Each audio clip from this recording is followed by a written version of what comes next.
Dès que le mari entra dans la maison en souriant, il dit « Chérie, je suis rentré ». Mais il fut choqué en voyant sa femme parler avec un autre homme au téléphone.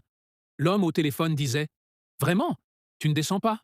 Dans ce cas, je monte moi-même, compris ?» Elle répondit avec inquiétude « Non, je ne peux pas descendre. Mon mari est à la maison. » Puis elle raccrocha immédiatement, tandis que son amant attendait toujours dehors. La femme sortit de la pièce, et quand son mari la vit, il fit semblant lui aussi d'être en plein appel. Elle lui dit « Depuis quand es-tu là ?» Il répondit avec un sourire calme « Il y a seulement quelques minutes. » Puis elle ajouta « Je dois sortir rapidement pour régler quelque chose. Je reviens tout de suite. » Mais en réalité, elle allait rencontrer son ex-petite amie. Dès qu'il la vit, il courut vers elle et tenta de la prendre dans ses bras sans dire un mot. Mais elle le repoussa avec colère et dit « Qu'est-ce que tu fais? Je ne suis plus la fille qui t'aimait. Je suis maintenant une femme mariée, et j'aime profondément mon mari. Il est tout pour moi. » À ce moment-là, son mari sortit de la maison et les aperçut en pleine conversation.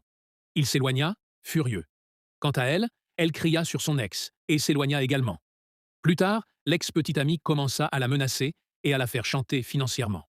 Lorsqu'elle rentra à la maison, son mari lui demanda « Tu as vu ton ex, n'est-ce pas ?» Elle répondit nerveusement « Non, tu te trompes. C'est fini entre nous depuis longtemps. Il ne reste que quelques dettes. » Le mari lui dit d'un ton calme « Stop, ne dis rien de plus. Va faire ta valise. » Brisée, elle commença silencieusement à préparer ses affaires pour quitter la maison. Mais son ex l'attendait encore dehors, et il tenta de l'emmener de force avec lui. Soudain, son mari descendit rapidement, écarta la main de l'ex et dit « L'ex s'exclama « T'es qui, toi ?» Et au fait, c'est moi qui lui ai donné de l'argent à l'époque. Le mari répondit « Tu veux combien ?» L'ex déclara « 500 000 $. » Le mari sortit alors sa carte bancaire et lui dit « Prends-la, il y a 1 million dessus. Mais si jamais tu t'approches de ma femme encore une fois, tu ne perdras pas seulement ton argent, tu perdras toute ta dignité. » L'ex, ravi, prit la carte et s'enfuit. La femme se retourna lentement vers son mari et dit « Je suis désolé. J'ai commis une erreur. J'ai caché certaines choses, mais je ne t'ai jamais trompé. Je n'y ai même jamais pensé.